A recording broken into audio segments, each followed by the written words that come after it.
upstairs? Whatever your grad class is.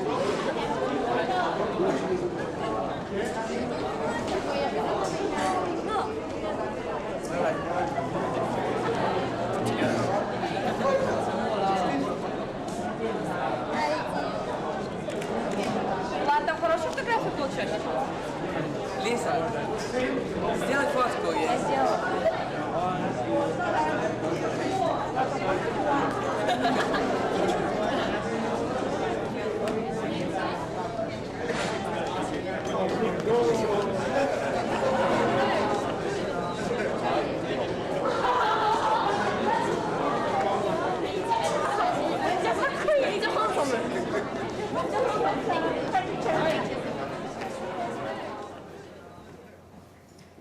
I'd like to call upon Mr. Gooby, the Director of the Residence for Bodwell High School and Academy, to introduce to you our very special guest speaker, Mr. Patrick Chan.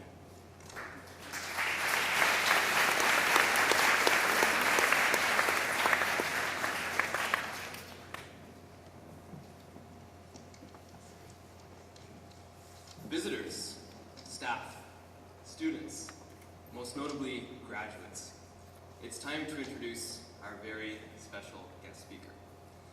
Graduates, you spent many semesters learning lessons from teachers here at Bodwell. On this fortunate day, as we celebrate your accomplishments, you're about to learn one more lesson. But this time, a very different kind of lesson from a very different kind of teacher.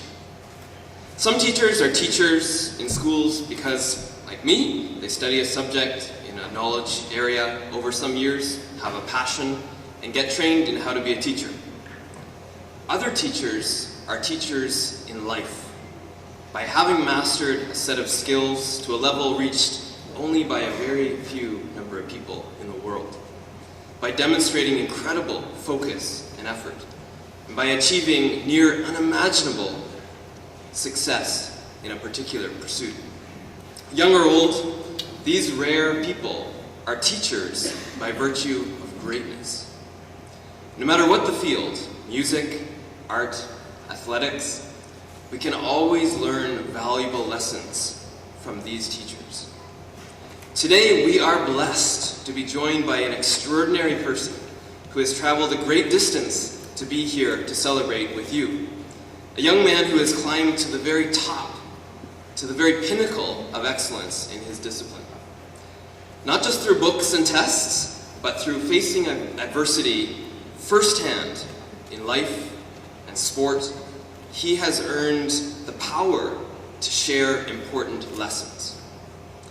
Graduates, opportunities like these to learn directly from greatness come along only a few times in your lives. Listen closely. Open your minds. Take in the words and reflect on how his example might give each of you some guidance at this important time in your lives.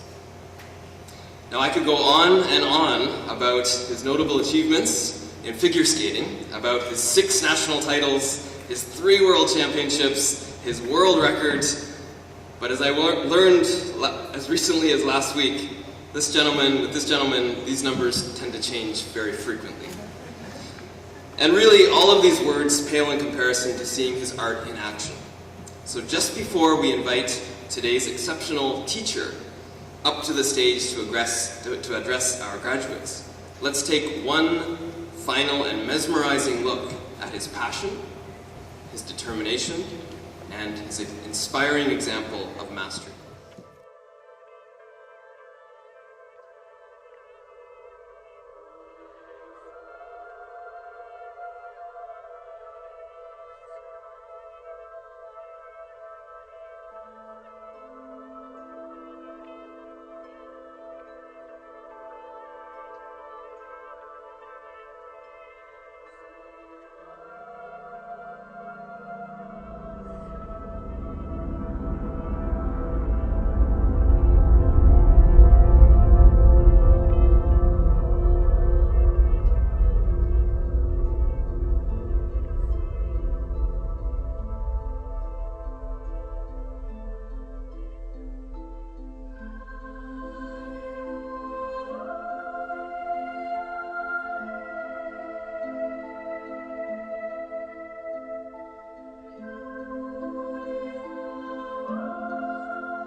perfection. There's a few people that might want to have 2 words. Chan is barely 22 years old, and yet this moment has been a long time coming.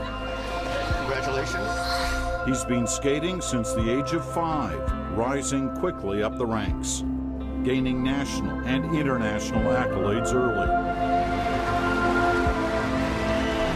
and winning his first Canadian title when he was just 17, the youngest men's champion this country has ever seen. A teenage titan who has arrived. Since capturing his second world title last year, Chan has changed coaches, faltered a bit in competition, raising some concern, even if a 6th national crown last month was a bit of a foregone conclusion.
graduation guest speaker, Mr. Patrick Chen.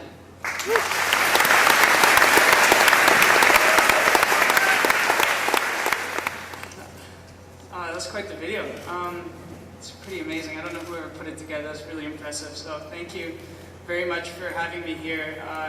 It's a real honor. I think I'm more nervous than I am when I'm competing. So it means a lot to be speaking in front of you. I would like to first congratulate all of you of Bodwell High School.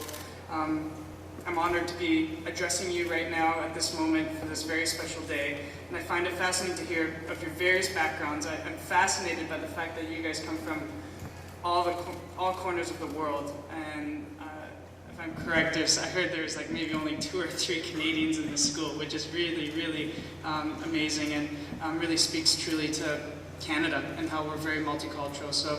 And to see all of you, just observing today, to see all of you getting along so well is really amazing. And I kind of see myself envying you in a way, but I also enjoy the same thing when I'm in competition. It's very similar. I'd like to share a bit about my humble story, starting, I guess, from the first video of me skating when I was really young. I was born in Ottawa, on December 31st, New Year's baby, 1990, and I had a very, very happy childhood, actually. I was quite lucky. I was very fortunate to have great parents who put me into sports at an early age. I never sat still, always either playing piano, swimming, tennis, golf, and of course figure skating. At the age of 5, I moved to Toronto, and I didn't really have anything left to do since I was a big avid skier. Coming from Ottawa, I grew up in Mont-Tremblant in Montreal. I did a lot of skiing, and coming to Toronto, I didn't really have anything to do, so I wanted to play hockey. Like every other Canadian, I wanted to play hockey and do my part as being Canadian in a way, and really do a sport that's Canadian. So my mom brought me to a hockey coach, a Russian hockey coach, of course, who was very, very strict. and he'd actually, apparently I heard, which I'm kind of glad I didn't end up getting lessons from him, he would kind of chase the kids around with a hockey stick and kind of hit them while they're skating to just teach them, right? So I don't know if that would be allowed anymore nowadays, but I'm really glad I wasn't put in there right away. Luckily, he told me that I should go ahead and learn figure skating lessons, and that's how I picked up figure skating. And I'm telling you, it wasn't pretty at the beginning. Just watching myself, it's like crazy to see how I skated when I was little, doing doubles and singles and barely landing them to where I am now. One thing I did have though was I loved the sport of figure skating. I loved it didn't matter how good I was, or it didn't matter what I was doing, what I was landing, what competition I won. It didn't matter because the freedom of being able to go on the ice and skate with freedom and skate as fast as I can, flying through like the wind blowing in my face and then jumping myself in the air. If I'm landing on my butt or not, it didn't really matter as long as I was getting speed, and it was a sense of freedom and expression. And that was amazing. And next thing you know, I go to the national championships as a junior and as a pre-novice level skater, and I won my first national title at the age of 12, and I didn't really think of anything until then. And then when I won my national title, I guess I was like, okay, maybe I should start taking this seriously, and that's when I began really training and thinking, okay, maybe I have something special in figure skating. So at the age of 15, again, it wasn't a very prominent or successful career I had. Even when I turned 15, I won my junior title, and then I went on and went to compete at the senior level, which is at the level I skate currently. And it was a shock. I had to skate in front of 10,000 people, and it was really a shocking wake-up call. I didn't feel comfortable. I was 15 years old. It was the year of 2006, where the Olympic Games were in Torino, and the national championships was determining the national team to go to the Olympics. Of course, I was too young to go to the Olympics, but I was in third place after the short program, and I was bombarded with media asking me, hey, what if you make it to the Olympics? If you finish in the medals, you're going to get to go to the Olympics, but then you can't because you're 15, you're too young, so it caused all this drama. And definitely I learned my lesson about media is that it's quite overwhelming, and unfortunately I couldn't handle the pressure, and I finished 7th actually at my first senior level national competition. But one thing I learned is that I never took it too seriously. I came 7th, and to this day I don't really remember. I moved on so quickly, and I just thought about reminding myself why I was doing figure skating. I didn't take it to heart because figure skating was just a passion. I was doing it for fun, just like some of you are passionate about music, some of you are passionate about arts. It doesn't really matter what you win in recitals or music competitions or dance competitions. It didn't really matter because it's about going out with freedom, like I was when I was a young boy. I had the freedom to go skate as fast as I could and just throw myself in the air and just hope for the best. In 2008, so I was, I think, 17 years old, so 2 years later, after my first national title, not my first national competition where I came 7th, 2 years later, I came to Vancouver for my 3rd time at the national championships and dethroned Jeff Bodwell, who was the current national champion. It was a very special moment in my life because you guys saw a clip of it. I started fist pumping at the end, and it was probably the first time I ever fist pumped in the air. And it was a really special moment because I was an unexpected. I was not expected to win, and really I was taken by surprise. I skated a flawless program, which just hasn't happened very often, and it was really special because that was my first national title, and now I have 6 titles, and it's been quite a ride. I've been pretty happy. My goal was to just improve every year.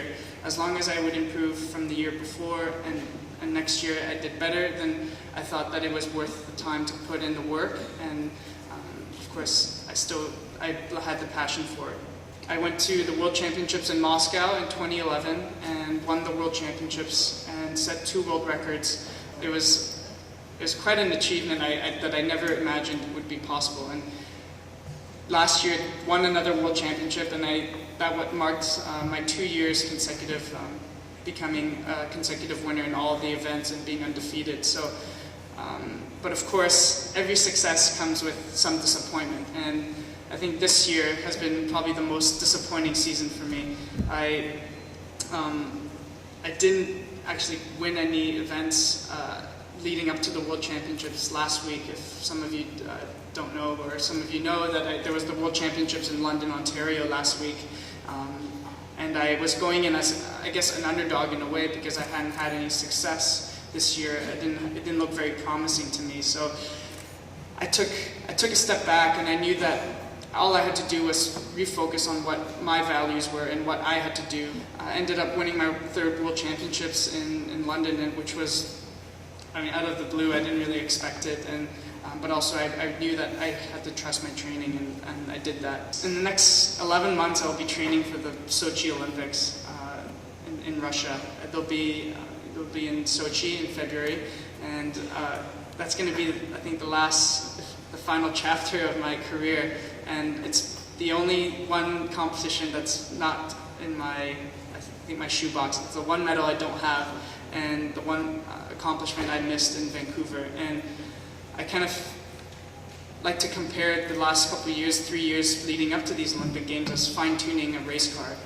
So I've been tweaking my race car every year. I've been looking at all the mistakes I've made and all the successes I've had as well. And all of those elements have helped me tweak myself and my training and my preparation in order to be prepared for the Sochi Olympics in 2014. I hope that in 11 months I'll be coming back home with a gold medal, Olympic gold medal. I would like also to add that if some of you don't know, I actually haven't attended university, so you guys will probably have a head start on me. I haven't been to university,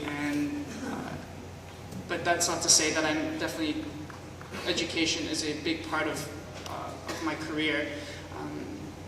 Although I've had successes, and sure, some people may not think I need to go to school because I've had enough, I have success and I may be able to get a job or so on, I still think education is a really fundamental part of being a good person and a good human being. Thank you very much for having me and address you, and congratulations.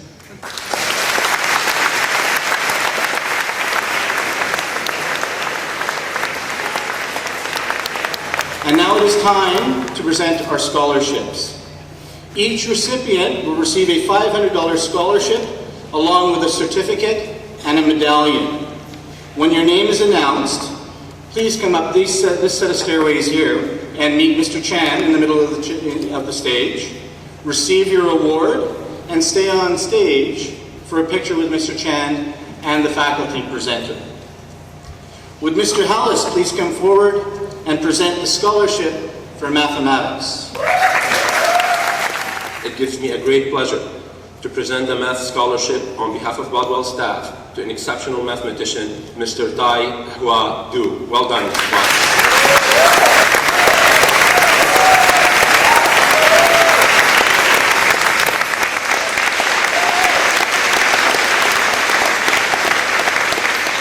And next, Mr. Tar will present the scholarship for English Language Arts. I'm honored to present the 2013 Bodwell Award for English Language Arts to Clarissa Madeline.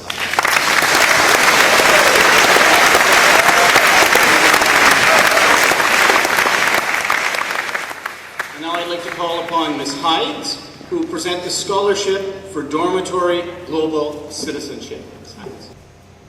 I am proud to present the Global Citizenship Award to Deborah Agugwe.